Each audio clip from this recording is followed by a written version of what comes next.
Hello welcome नमस्कार किसान भाइयों। आज की वीडियो में आपको बताएंगे प्याज की उन्नत खेती की ए टू जेड संपूर्ण जानकारी, यानी ऑनियन फार्मिंग की ए टू जेड जानकारी आपको इस वीडियो पर मिलने वाली है। शुरू से लेके आप इस वीडियो को एंड तक ज़रूर देखिए। तो इस वीडियो पर हम आपको बताने वाले हैं प्याज की खेती हमको कब करनी चाहिए, मिट्टी और अनुकूल टेम्परेचर, खेत तैयार, नर्सरी तैयार करते समय कौन सी सावधानी रखनी चाहिए, रबी और खरीफ की फसलों के लिए उन्नत कौन सी किस्म है, बीज उपचार हमको कौन से फंगीसाइड से करना चाहिए, इसके अलावा प्रति एकड़ बीजों की कितनी आवश्यकता पड़ती है। यदि हमारे किसान भाई ड्रिप सिंचाई से, ड्रिप सिस्टम से कर रहे हैं तो उसके लिए जो खाद का शेड्यूल, फर्टिगेशन है वह कैसा रखना चाहिए, कितने एमएम की ड्रिप एरीगेशन लगानी चाहिए। इसके अलावा जो प्याज का प्लांट्स होता है उसको ट्रांसफ़र करते समय नर्सरी से क्या सावधानी रखनी चाहिए, और पानी की रिक्वायरमेंट यानी पानी की कितनी आवश्यकता पड़ती है, पौधे से पौधे की दूरी, और प्रारंभिक अवस्था में जब ग्रोथ ना हो तब हमको क्या करना चाहिए। ऑनियन प्लांट ड्रेंचिंग, देखिए प्लांट ड्रेंचिंग तो ज़रूर नहीं होता है ऑनियंस पर, यदि आप ड्रिप पर कर रहे हैं तो आप ड्रेंचिंग भी कर सकते हैं, और तो उसकी भी जानकारी इसी वीडियो पर आपको मिलने वाली है। इसके अलावा सबसे इम्पोर्टेंट आवश्यक महत्वपूर्ण खाद का सीरीज शेड्यूल बताने वाले हैं, और प्याज की फसल में लगने वाले फंगस और जो समस्या आती है फंगस की, उसका समाधान, उपाय और निवारण। इसके अलावा जो प्याज की फसल में लगने वाले सभी प्रकार के कीट, स्टेप बाय स्टेप बात बताएंगे आपको कि प्याज की फसल में कितने प्रकार के कीट लगते हैं, उनकी उस समस्या का समाधान कंट्रोल करने के लिए ऑर्गेनिक और रासायनिक दोनों तरीके बताने वाले हैं। इसके अलावा बात करेंगे ग्रोथ, बढ़वार, उपज के लिए महत्वपूर्ण आवश्यक अनिवार्य टॉनिक और कंद का आकार बढ़ाने के लिए प्लांट ग्रोथ रेगुलेटर का हमको कब और कौन से प्लांट ग्रोथ रेगुलेटर का छिड़काव करना चाहिए। इसके अलावा बात करेंगे कंद की चमक को, शाइनुमा जो चमक होती है स्पेशल, उसको बढ़ाने के लिए हमको कौन सा काम करना चाहिए। इसके अलावा खरपतवार नियंत्रण कंट्रोल करने के लिए दो तरीके बताएंगे, एक रासायनिक, एक ऑर्गेनिक और एक मजदूरों की सहायता से। इसके अलावा डंपिंग ऑफ सबसे बड़ी समस्या होती है, जैसे हम प्लांटेशन करते हैं नर्सरी पर भी हमको प्लांट सूखने लगते हैं तो उसका उपाय क्या है, और फसलों का पूरा जीवन चक्र यानी प्याज की फसल का पूरा जीवन चक्र क्या है, एक एकड़ पर हमको कितना उत्पादन मिलता है, और फसलों का जो मार्केटिंग है प्याज का, उसकी हार्वेस्टिंग, सावधानी, सुरक्षा और देखभाल। सबसे अच्छी बात यह है कि जो हमारे किसान भाई हैं बोल रहे थे कुछ किसान भाई कि आप रासायनिक दवाइयों की बस जानकारी देते हैं, तो इस वीडियो पर आपको मैं बता दूं कि इस वीडियो पर आपको प्याज की उन्नत खेती की ए टू जेड संपूर्ण जानकारी तो मिलेगी, प्लस आपको जो दवाइयों का, खादों का, दवाइयों का, टॉनिक का, फर्टिलाइजर्स का, और जो टॉनिक होती हैं, जो खाद होती हैं लगभग सभी प्रकार की, उनकी ऑर्गेनिक भी मैं आपको तरीका बताऊँगा और रासायनिक तरीका भी बताऊँगा। यानी कहने का मतलब ये सरल शब्दों में कि प्याज की जो खेती की उन्नत जानकारी जो आज आपको मिलने वाली है ए टू जेड भी मिलेगी, और जो दवाएं खाद यूज होती हैं दोनों तरीके से मिलेंगी। यानी आप प्याज की ऑर्गेनिक खेती भी कर सकते हैं और रासायनिक खेती भी कर सकते हैं। तो जाहिर सी बात है किसान भाइयों, वीडियो बहुत ही लंबी होने वाली है, लेकिन इसमें जो नॉलेज है काफ़ी यूजफुल है, काफ़ी आपके लिए नॉलेजेबल है। तो बस इस वीडियो को आप एंड तक जरूर देखें, भले आप इस वीडियो को लाइक करें या ना करें, क्योंकि इसमें जो जानकारी है आपके लिए बहुत ही महत्वपूर्ण, बहुत ही आवश्यक जानकारी है। तो चलिए हम अपनी वीडियो को स्टार्ट करते हैं। किसान भाइयों सबसे पहले बात करते हैं खेती कब करें, यानी उन्नत समय। प्याज की खेती आप दो मौसम पर कर सकते हैं, एक तो रबी के मौसम पर और एक खरीफ के मौसम पर। खरीफ की यदि आप उन्नत खेती का उन्नत समय है, नर्सरी आप 15 जून से लेकर 15 जुलाई के बीच आप नर्सरी तैयार कर लीजिए। खेत में रोपाई की बात है तो 40 से 45 दिन पर ही आपकी नर्सरी तैयार हो जाती है, यानी आप अगस्त, सितंबर और अक्टूबर के प्रारंभिक सप्ताह पर आप रोपाई कर सकते हैं। खरीफ की फसल के उन्नत टाइम यह बहुत ही बढ़िया है।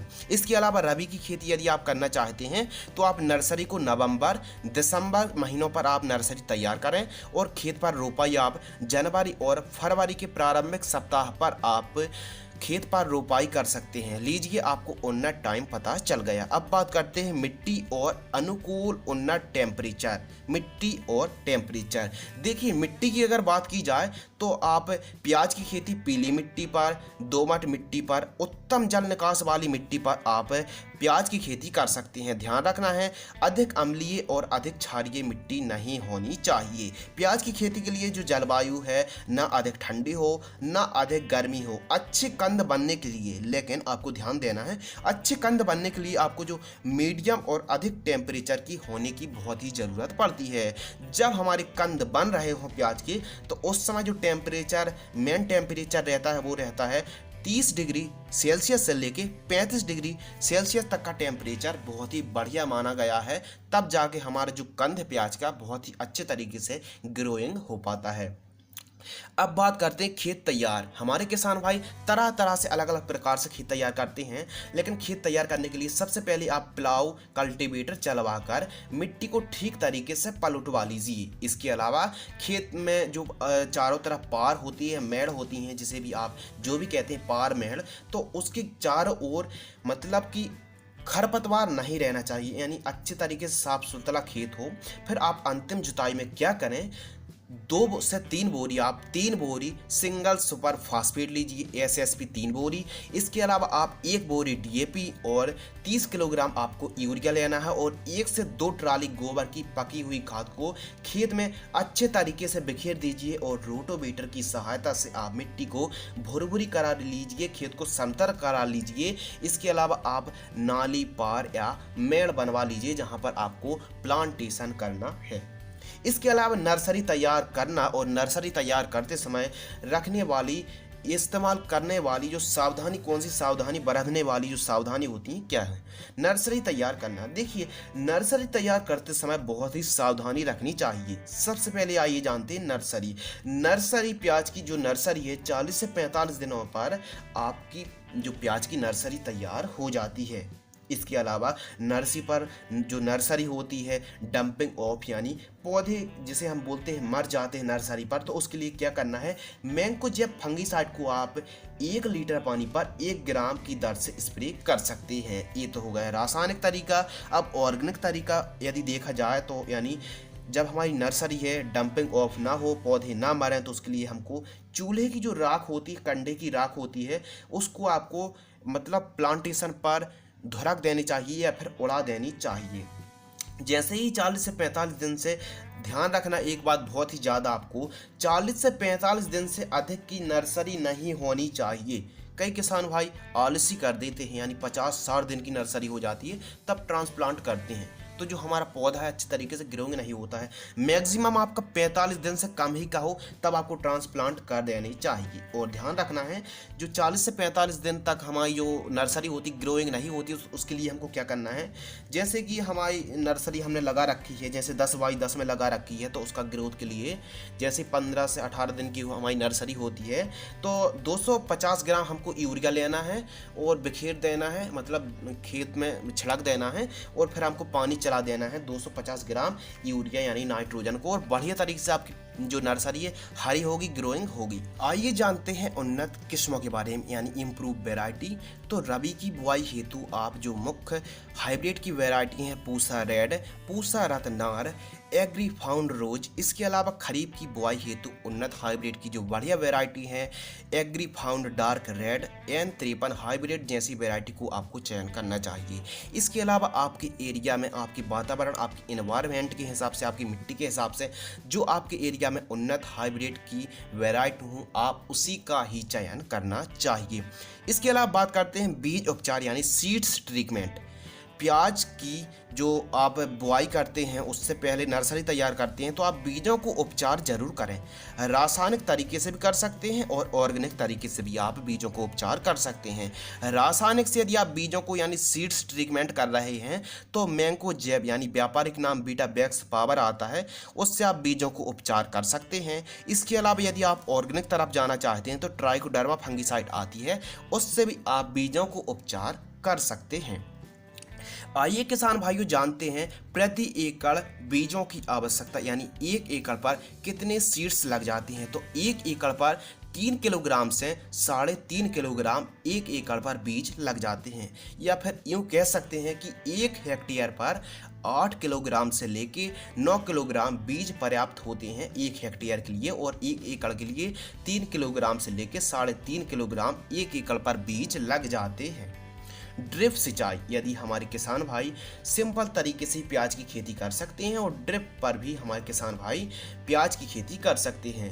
यदि आप सिंपल तरीके से कर रहे हैं तो भी आप प्याज की उन्नत खेती कर सकते हैं, लेकिन यदि आपका बजट है और आप ड्रिप लगाना चाहते हैं तो जो बढ़िया है 16 mm और 20 mm दोनों ठीक रहेंगी। आप किसी का भी चयन कर सकते हैं। यदि आप जल्दी सिंचाई चाहते हैं तो 20 mm और थोड़ा सा धीरे धीरे सिंचाई चाहते हैं तो 16 mm ड्रिप आप लगा सकते हैं। सिंपल खेती पर यदि आप कर रहे हैं सिंपल खेती प्याज की, तो आप नाली पार या मेड़ बना लीजिए और पाइप को खोलकर आप पानी चला सकते हैं और आप बहा भी सकते हैं क्यारियों और नालियों की सहायता से।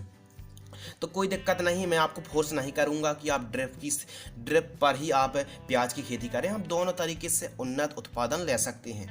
इसके अलावा बात करते हैं प्लांट टू प्लांट डिस्टेंस, यानी पौधे से पौधे की दूरी हमको क्या रखनी चाहिए। पौधे से पौधे की जो दूरी है डिस्टेंस है 8 से 10 सेंटीमीटर रखना चाहिए और कतार से कतार की जो दूरी है डिस्टेंस है 8 सेंटीमीटर पर्याप्त होता है। क्यारी से क्यारी या फिर आप जो भी कहते हैं पाहटा से पाहटा की जो दूरी है 1 फीट आप रख सकते हैं, यह डिस्टेंस पर्याप्त होता है।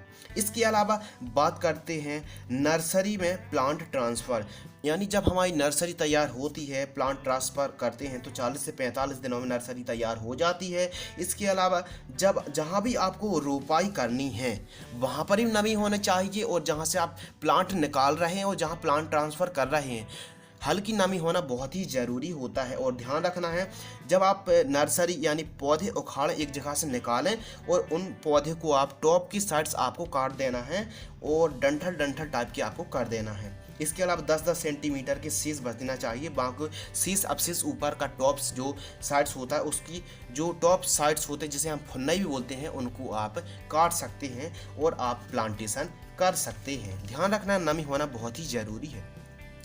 इसके अलावा बात करते हैं पानी की रिक्वायरमेंट, यानी आपको पानी की आवश्यकता कितनी पड़ती है प्याज की खेती में। रोपाई करते समय कई जगहों पर सूखे खेत पर ही रोपाई कर देते हैं और कई राज्यों पर पानी चलाकर प्लांटेशन करते हैं। तो जो रोपाई और प्लांटेशन की प्रोसेस है तो मैं कहता हूँ आप जब प्लांटेशन रोपाई करें तो बिल्कुल हल्की नमी होनी चाहिए और रोपाई के तुरंत बाद आप पानी चला दीजिए और रोपाई के 7 से 8वें दिन की अंतराल पर यानी 7-7 8-8 दिन के अंतराल पर आपको पानी चलाते रहना चाहिए। कृपया ध्यान रखना चाहिए जो प्याज की खेती में पानी की बहुत ही ज़रूरत पड़ती है, यानी मतलब देख रेख की ज़रूरत पड़ती है ना कि अधिक पानी की। इसके अलावा अधिक पानी भी ना चलाएं और हल्की नमी होना बहुत ही ज़रूरी होता है। बीच बीच में हल्की दरारें टूटने लगें तब थोड़ा खेत में यानी थोड़ा सूखा कर खेत में पानी चलाएंगे तो बढ़िया आपको रिजल्ट मिलेंगे। अधिक समय का अंतराल गैप नहीं करना चाहिए और पानी की सिंचाई को ठीक तरीके से काफ़ी देख रेख के बाद काफ़ी मतलब सही मात्रा पर ही आवश्यकता अनुसार ही हमको पानी अपनी प्याज की फसल पर चलाना चाहिए या देना चाहिए। यह वीडियो लंबी हो सकती है लेकिन स्टेप टू स्टेप जानकारी कवर कर रहे हैं और आने वाले जो कुछ मिनटों बाद आपको और भी एडवांस जानकारी मिलेगी, यानी कीट लगने वाले कीट यानी रबी की फसल और खरीफ की फसल, यह वीडियो देखकर आप आसानी से कर सकते हैं। कहने का मतलब A to Z step by step आपको जानकारी मिलने वाली, बस इस वीडियो को आप एंड तक जरूर देखना। इसके अलावा बात करते प्रारंभिक अवस्था में ग्रोथ, यानी जैसे ही हमारी फसल 10 से 12 दिन की होती है तो हम चाहते हैं कि हमारी जो प्याज की फसल है थोड़ी सी जल्दी से रूट उसकी पकड़ लें और ग्रोइंग होने लगे। तो इसके लिए 2 उपाय हैं, एक तो ऑर्गेनिक और एक रासायनिक। सबसे पहले ऑर्गेनिक की ओर जाते हैं तो स्प्रे में आपको बायोवीटा लिक्विड को 1 लीटर पानी पर 1 से 2 ml स्प्रे कर सकते हैं जब आपकी फसल 10 से 12 दिन की हो। इससे ग्रोथ अच्छा होगा और आपकी फसल 10 से 12 दिन की हो। बायोवीटा लिक्विड को आप स्प्रे कर सकते हैं। यदि आप रासायनिक की ओर जाना चाहते हैं ग्रोइंग के लिए तो नागार्जुन का A-टॉनिक आती है, उसको 1 लीटर पानी पर आप 2 ml की दर से अपने खेत पर स्प्रे कर दीजिए, कोई दिक्कत नहीं है। इसके अलावा बात करते हैं ऑनियन प्लांट ड्रेंचिंग, यानी प्याज की फसल पर ड्रेंचिंग। देखिए मैं आपको बिल्कुल नहीं कहूँगा कि आप जो ऑनियन की फसल कर रहे हैं उस पर ड्रेंचिंग करें। यदि आप ड्रिप पर कर रहे हैं तो ड्रेंचिंग कर सकते हैं और यदि आपका बजट है तो आप ड्रेंचिंग कर सकते हैं। इसके भी 2 तरीके हैं, एक तो ऑर्गेनिक और एक रासायनिक। और मैं आपको एक ही बात कहना चाहता हूँ कि जो मैं आपको दवाइयाँ खाद और जानकारी बता रहा हूँ, यदि आपके हिसाब से उस प्रकार की समस्या है तो भी आप दवाइयों को खादों को और इस जानकारी को इस्तेमाल करें और आप एक बात ज़रूर याद रखें कि कम से कम कॉस्ट पर ज़्यादा से ज़्यादा प्रोडक्शन लेने की कोशिश करें। लेकिन जो महत्वपूर्ण, काफ़ी घातक, काफ़ी समस्यामय जो कीट आते हैं, प्रकोप होता है, तो उसी का निवारण करने के लिए यह वीडियो बनाई जा रही है। तो यह वीडियो केवल आपके लिए एजुकेशन पर्पस है, कोई भी दवाइयों का, किसी भी कंपनी का प्रचार प्रसार करना बिल्कुल भी नहीं है। ओनियन प्लांट ड्रेंचिंग, सरल शब्दों में कह सकते हैं पौधे की रोपाई के बाद सेहत, ताकत, मजबूती प्रदान करने के लिए आप ऑर्गेनिक और रासायनिक दोनों तरीके से प्लांट ड्रेंचिंग कर सकते हैं। यदि आप ऑप्शनल है ड्रेंचिंग करना, यानी प्याज की फसल पर यदि आप प्याज की फसल में उतनी आवश्यकता नहीं पड़ती है प्लांट ड्रेंचिंग की, तो आप ड्रिप की सहायता से यदि करना चाहते हैं, बजट है तो आप दे सकते हैं। सबसे पहले आप अधिकतम 2 ड्रेंचिंग करें। फर्स्ट ड्रेंचिंग आप ऑर्गेनिक कर सकते हैं और रासायनिक भी कर सकते हैं, जो आपको पसंद आए। ऑर्गेनिक के लिए आपको क्या करना है, ड्रेंचिंग की बात कर रहा हूँ। फर्स्ट ड्रेंचिंग, जब आपकी फसल 2 से 3 दिन की हो, तब आपको 1 किलोग्राम ह्यूमिक एसिड लेना है। इसके अलावा 500 ग्राम गन्ने का गुड़ लेना है और 2 से 4 लीटर आप गौमूत्र प्रति एकड़ की दर से 500 लीटर पानी पर घोलकर आप खेतों पर जड़ों के पास छोड़ दीजिए, या फिर आप ड्रिप पर छोड़ दीजिए जब आपकी फसल 2 से 3 दिन की हो। ये तो हो गया ऑर्गेनिक तरीका। अब बात करते हैं रासायनिक तरीके में। रासायनिक जो तरीका है, 1 किलोग्राम आप NPK 19-19-19 घुलनशील खाद वाटर सेल्युबल फर्टिलाइजर्स लेना है और 300 ग्राम आप मैंको जैप को घोलकर ड्रिप पर आप दे सकते हैं और सिंपल तरीके से भी आप जड़ों के पास पिला सकते हैं। ऐसी ड्रिंचिंग करने से दूसरे तीसरे दिन रोपाई के बाद यदि हम ड्रिंचिंग कर देते हैं तो काफ़ी अच्छे तरीके से ग्रोइंग उपज उत्पादन होता है। और यदि आपका बजट नहीं है तो मैं तो कहता हूँ भब्बड़ पर या फिर इस प्रकार की समस्या पर पड़ने की कोई ज़रूरत नहीं है, कोई ज़रूरत नहीं है आपको ड्रिंचिंग करने की। चलिए आगे बढ़ते हैं, बात करते हैं प्याज की फसल के लिए आवश्यक, महत्वपूर्ण और अनिवार्य खादों का शेड्यूल। काफ़ी ज़्यादा जानकारी इस वीडियो पर भरी हुई है और अभी इम्पोर्टेंट टॉपिक आ चुका है, तो आप नोट भी कर सकते हैं और कृपया ध्यान से तो आपको सुनना ही सुनना है। बहुत ही महत्वपूर्ण टॉपिक अब चालू होता है, यानी प्याज की फसल के लिए आवश्यक, महत्वपूर्ण और अनिवार्य खादों का जो शेड्यूल है आपके लिए स्पेशल तैयार किया गया है।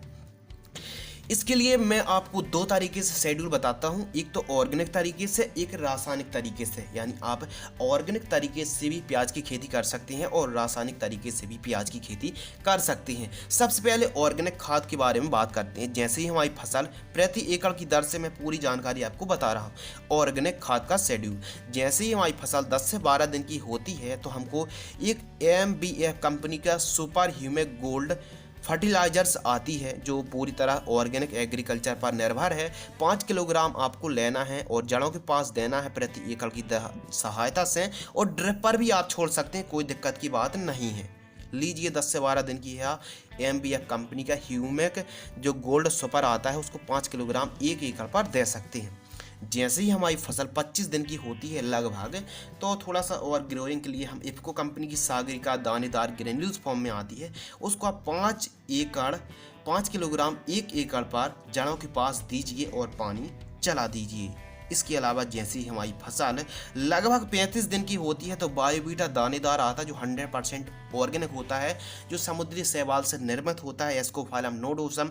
तो बायोवीटा दानेदार को आप 10 किलोग्राम 1 एकड़ पर जैसे ही हमारी फसल 35 दिन की होती है तो हमको दे देना है। जैसे ही हमारी फसल 40 दिन की होती है, 45 दिन की होती है, तो हमको जैव बैक्टीरिया, माइकोराइजा जैव बैक्टीरिया को दे सकते हैं।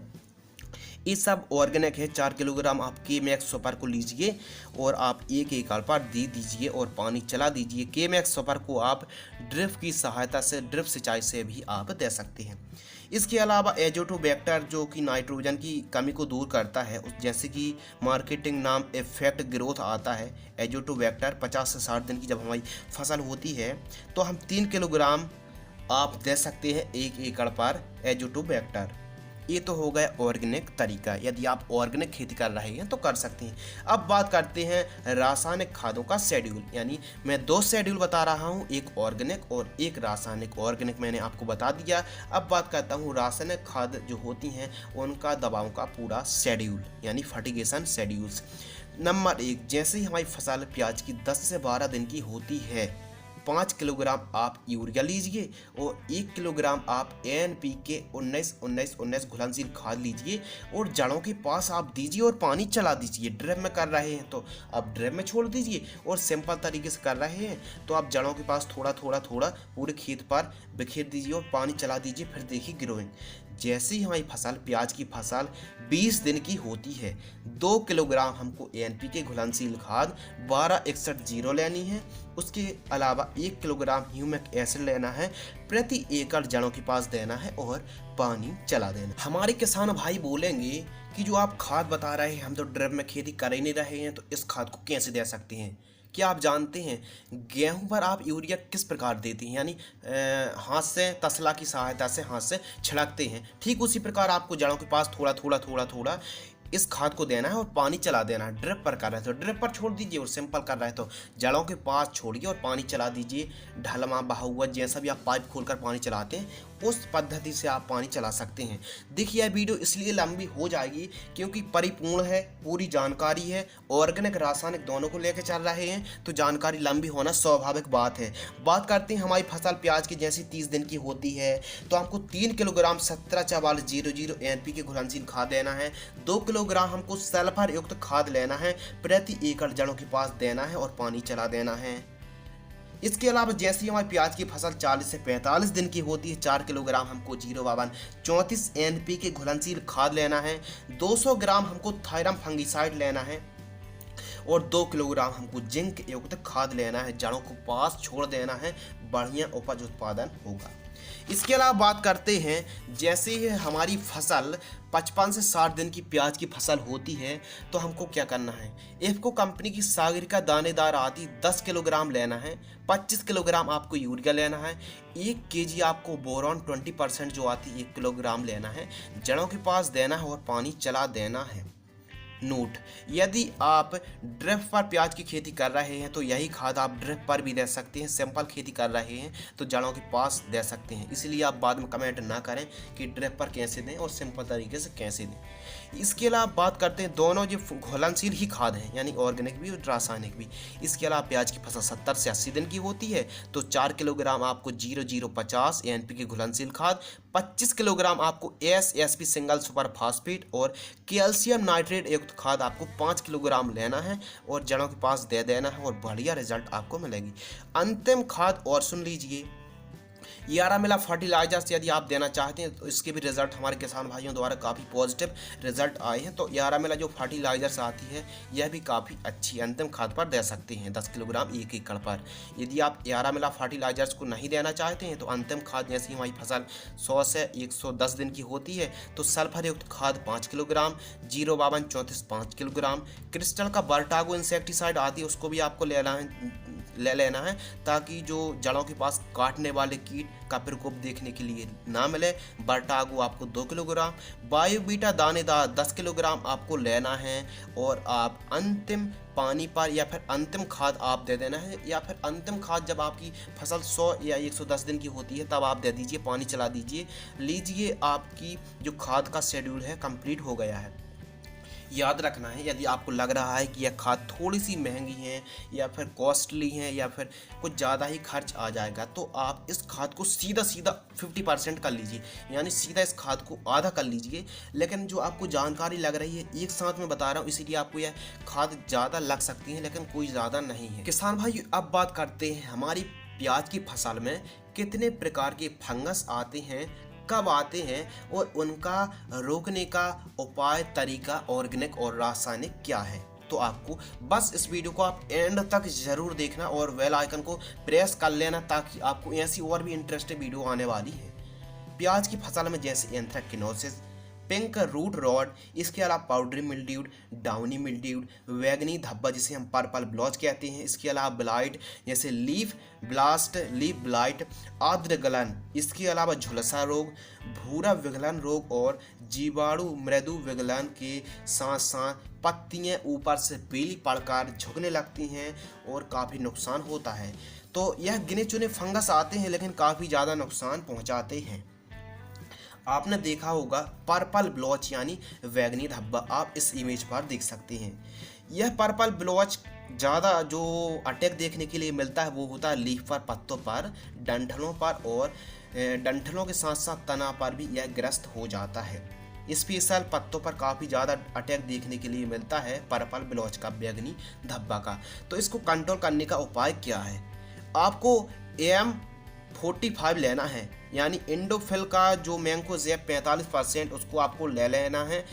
इंडोफिल 45 को लेना है आपको 300 ग्राम 1 एकड़ के लिए। इसके अलावा सिजेंटा कंपनी की जो स्प्लेश यानी सिजेंटा क्रिस्टल की स्प्लेश फंगीसाइड आती है जिसमें क्लोरोथालोनिल 75% WP, उसको आपको 150 ग्राम लेना है। यानी M45 को आपको 300 ग्राम और आपको सिजेंटा की स्प्लेश फंगीसाइड आती है उसको 150 ग्राम आपको लेना है, मिक्स करना है और 1 एकड़ पर छिड़काव कर देना है। जब भी आपकी फसल पर बैंगनी धब्बा यानी पर्पल ब्लॉच का अटैक देखने के लिए मिले, मुख्य अवस्था में यह अटैक देखने के लिए मिलता है, तब आप स्प्रे कर सकते हैं। इसके अलावा बात करते हैं आर्द्र गलन यानी डंपिंग ऑफ। रोपाई की जैसे ही हम रोपाई कर देते हैं तो हमारे जो पौधे होते हैं डंपिंग ऑफ यानी मरने लगते हैं। उसके लिए आपको मैंने पहले ही बता दिया कि आप रोपाई के समय ही बीजों को उपचार कर लें। उसके अलावा जैसे ही आप प्लांटेशन करते हैं, प्लांटेशन करने से पहले जब आप प्लांट नर्सरी से निकालते हैं, जब आप उसकी टॉप सीड्स को कट करते हैं तो उस समय आपको क्या करना है, 15 लीटर आपको पानी लेना है, 15 से 20 लीटर, और उस पर आपको 300 ग्राम कार्बेंडाजिम आपको मिला देना है।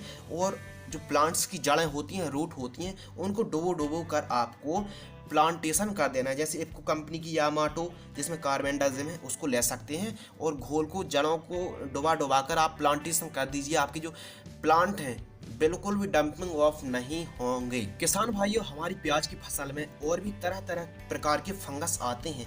यह जानकारी काफ़ी यूज़फुल है। काफ़ी मेहनत के बाद, काफ़ी एक्सपेरिमेंट करने के बाद, मैं खुद एक किसान हूँ इसलिए मैं आपको जानकारी दे रहा हूँ, आपको सही जानकारी ही दूंगा। यदि आपको वीडियो पसंद आ तो आप लाइक कर सकते हैं। आइए अपनी वीडियो को आगे बढ़ाते हैं। प्याज की फसल में पाउडरी मिल्ड्यू जैसा फंगस आता है तो उस आपको क्या करना है, BASF कंपनी की एक्रोवेट कंप्लीट फंगीसाइड आती है, उसको आपको 200 ग्राम 1 एकड़ पर 200 लीटर पानी पर छिड़काव कर सकते हैं। इसके अलावा अब बैंगनी धब्बा यानी पर्पल ब्लॉच बड़ी मात्रा पर हो गया यानी कंट्रोल ही नहीं हो रहा है तो हमको क्या करना चाहिए, यानी एक साथ हमारी फसल पर, प्याज की फसल पर बैंगनी धब्बा यानी पर्पल ब्लॉच है और ब्लाइट है, दोनों को एक साथ आप कंट्रोल कर सकते हैं। कॉपर ऑक्सीक्लोराइड को आप स्प्रे कर सकते हैं। जैसे सिजेंटा क्रिस्टल की ब्लू कॉपर फंगीसाइड आती है जिसमें कॉपर ऑक्सीक्लोराइड है, या फिर किसी भी आप अन्य कंपनी का ले सकते हैं। पर्पल ब्लॉच और ब्लाइट को एक साथ आप नियंत्रण कर सकते हैं कॉपर ऑक्सीक्लोराइड से। कॉपर ऑक्सीक्लोराइड को आपको 1 एकड़ पर 400 ग्राम स्प्रे करना चाहिए 200 लीटर पानी पर।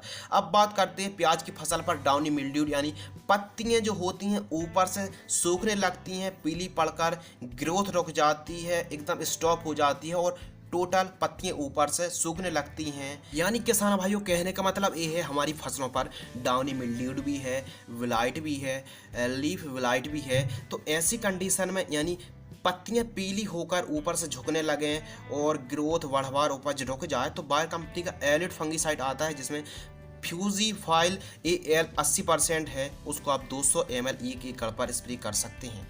इसके अलावा केवल और केवल आपकी फसल पर विलाइट है, पत्तियां ऊपर से पीली पड़ के झुक रही हैं तो स्पेशल आपके लिए मैं बता रहा हूँ, यानी मतलब सब फंगीसाइड स्प्रे करने के बाद भी आपको रिजल्ट नहीं मिल रहे हैं, पत्तियां पीली पड़ना बंद नहीं हो रही हैं और मतलब ग्रोथ बढ़वार भी, उपज भी, ग्रीननेस नहीं है, तो आपको क्या करना है, यानी लीफ ब्लाइट भी है, लेट ब्लाइट भी है, ऊपर से पत्ती पीली पड़ के सूख रही हैं तो BASF कंपनी एक्रोवेट फंगीसाइड आती है, उसको आपको क्या करना है 200 ग्राम लेना है।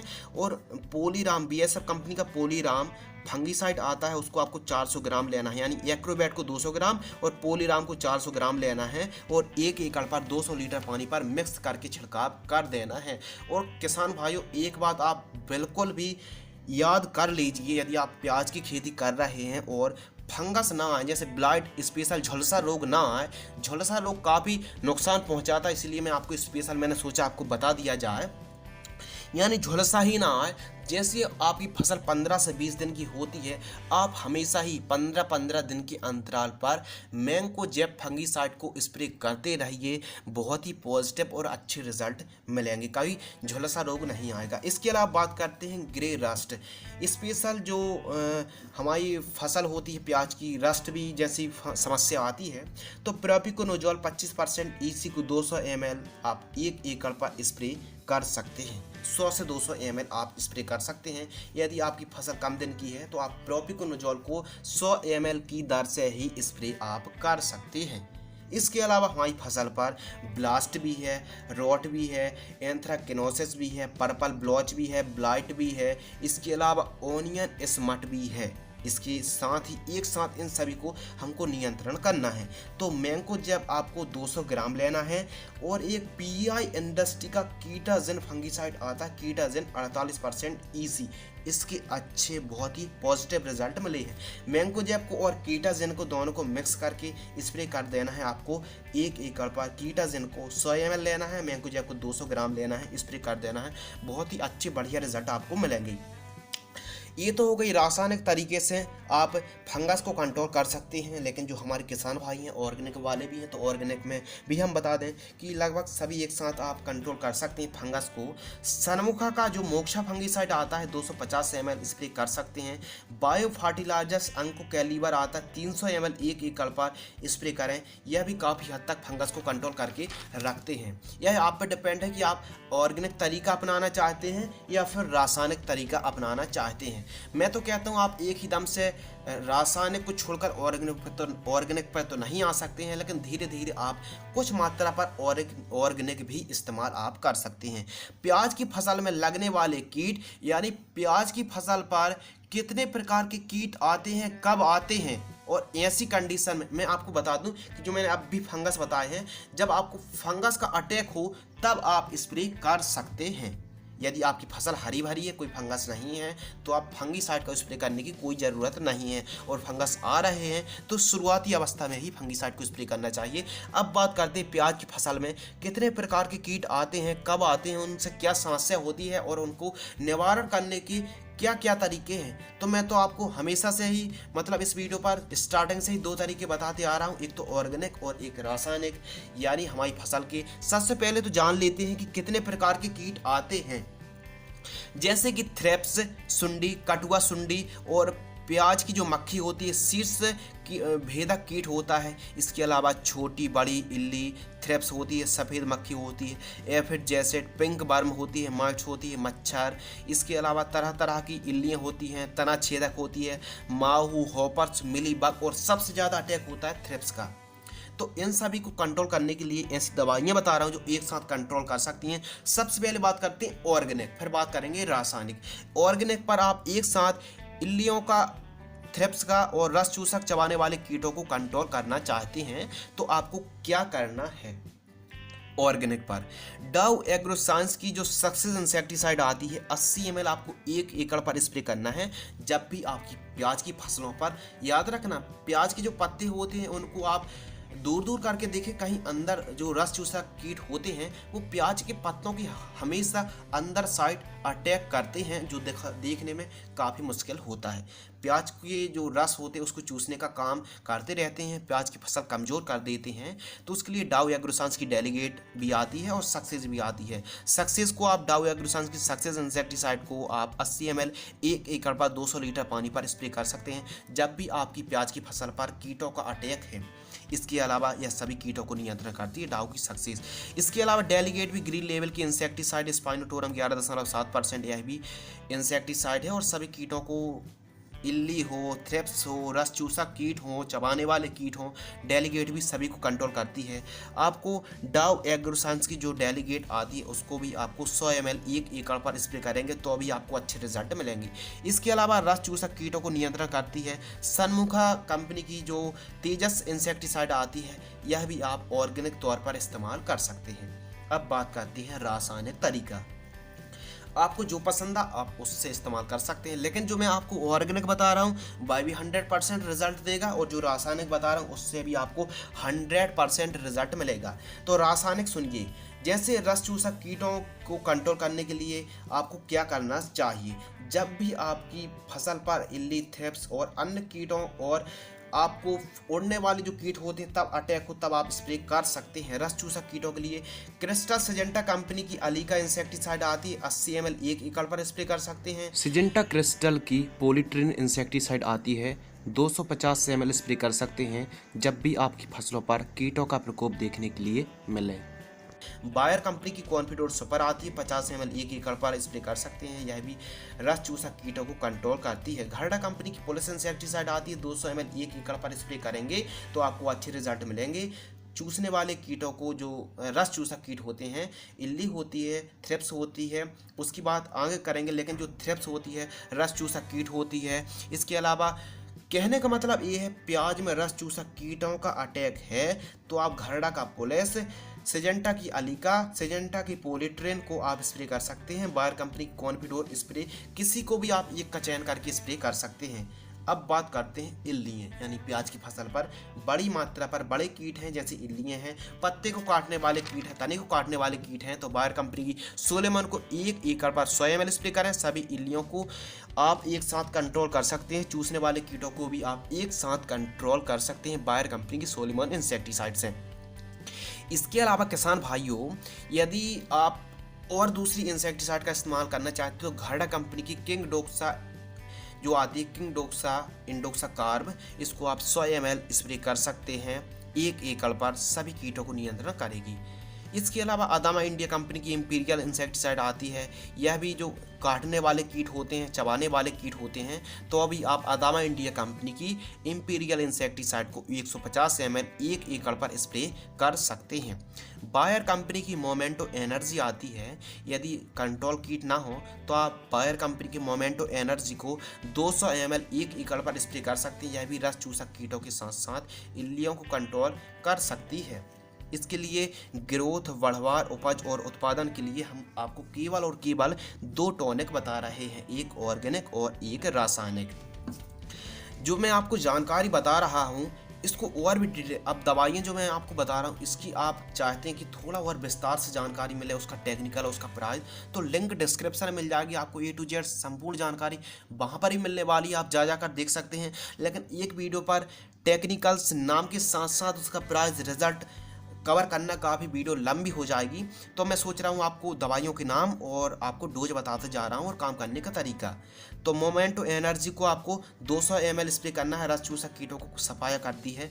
इसके लिए ग्रोथ, बढ़वार, उपज के लिए आपको फसल जब 40 दिन की हो तो PI इंडस्ट्री की बायोबीटा आती है, उसको आपको 1 एकड़ पर 200 ml स्प्रे करना चाहिए ऑर्गेनिक के लिए। और रासायनिक के लिए आप 1 एकड़ पर आपको जो पोषक सुपर आती है, 65 दिन की आपकी फसल हो, कृषि रासायन की पोषक सुपर को आप 1 एकड़ पर 200 से 300 ml स्प्रे कर सकते हैं।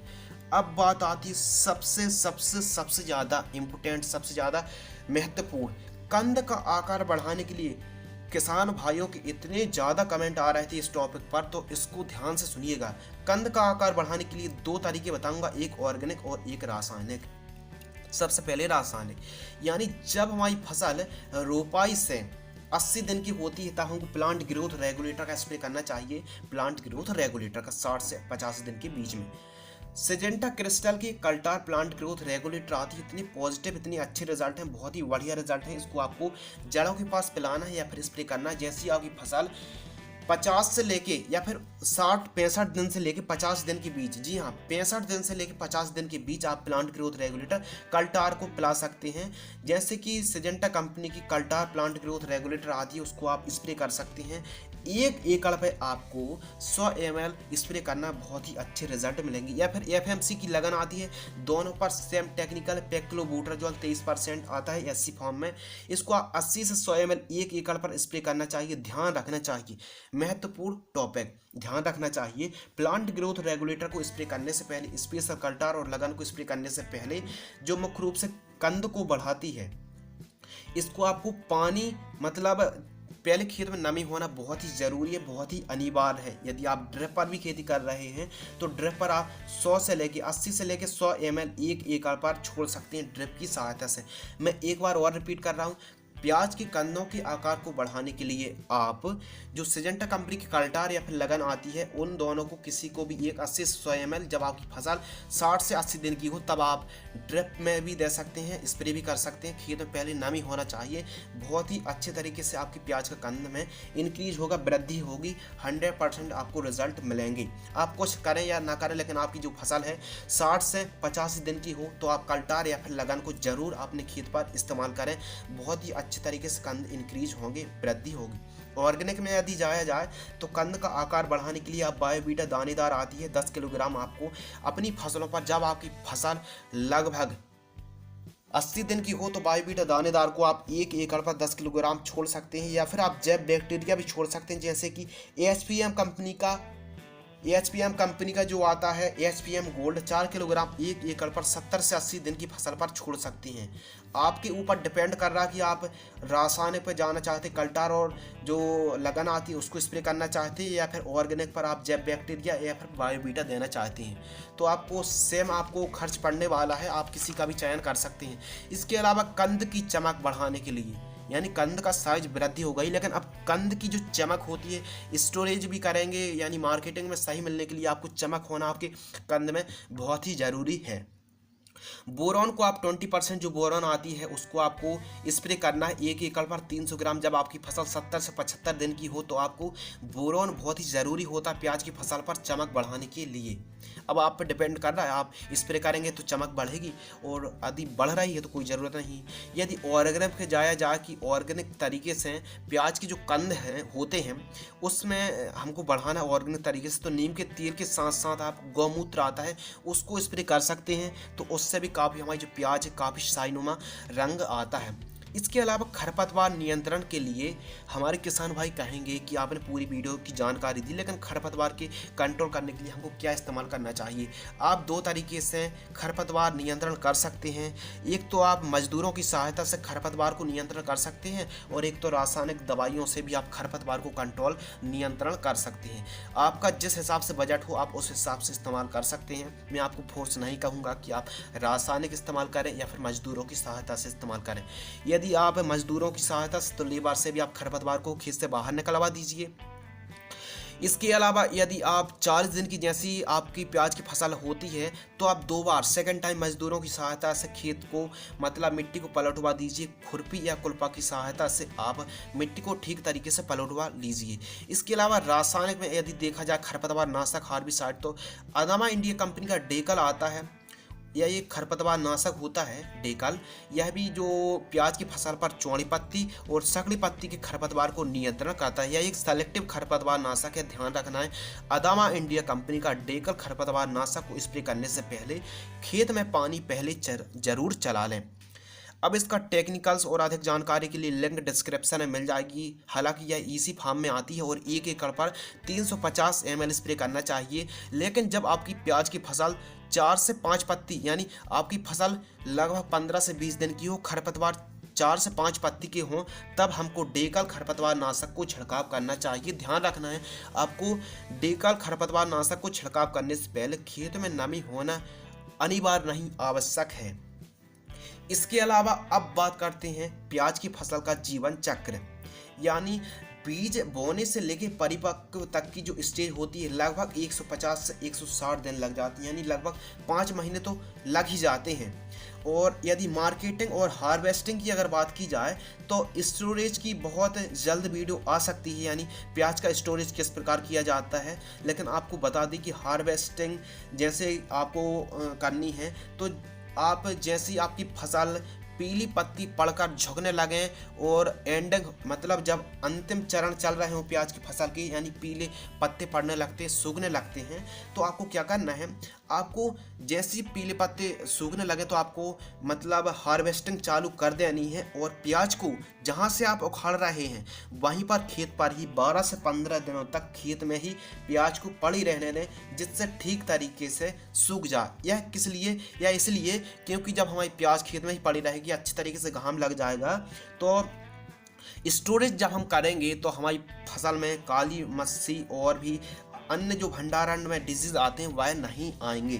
तो ध्यान रखना है, जैसी आप प्याज उखाड़ें यानी आप 15 दिन पहले ही पानी चलाना बंद कर दें, प्याज पीली पड़ना और झुकने लगे तो आप प्याज को उखड़वा दीजिए और 10 से 12 दिनों तक 12 से 15 दिनों तक खेत वहीं पड़े रहने दें, अच्छे तरीके से सूख जाए, तब आपको स्टोरेज करना चाहिए।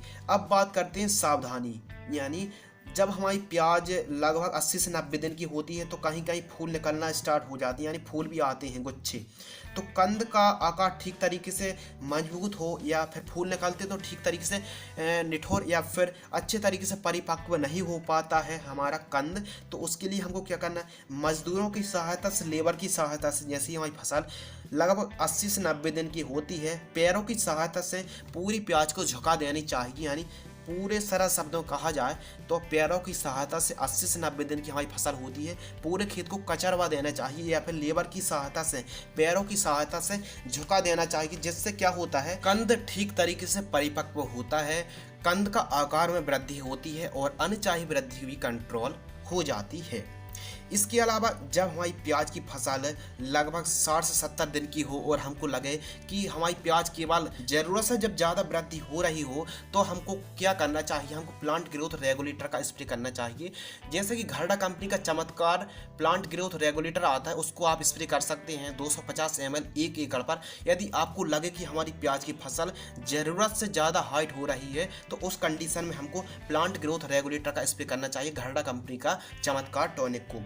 मजदूरों की सहायता से 80 से 90 दिन की जब हमारी फसल हो तो पैरों की सहायता से पूरे खेत को, जो मतलब प्लांट्स हैं, उनको झुकवा देना चाहिए ताकि अच्छे तरीके से परिपक्व होते हैं। इसके अलावा बात करते हैं प्रति एकड़ उत्पादन यानी प्रोडक्शन, तो 1 एकड़ पर 70, 80 और 90 से लेकर 100 क्विंटल प्रति एकड़ की दर से उत्पादन होता है।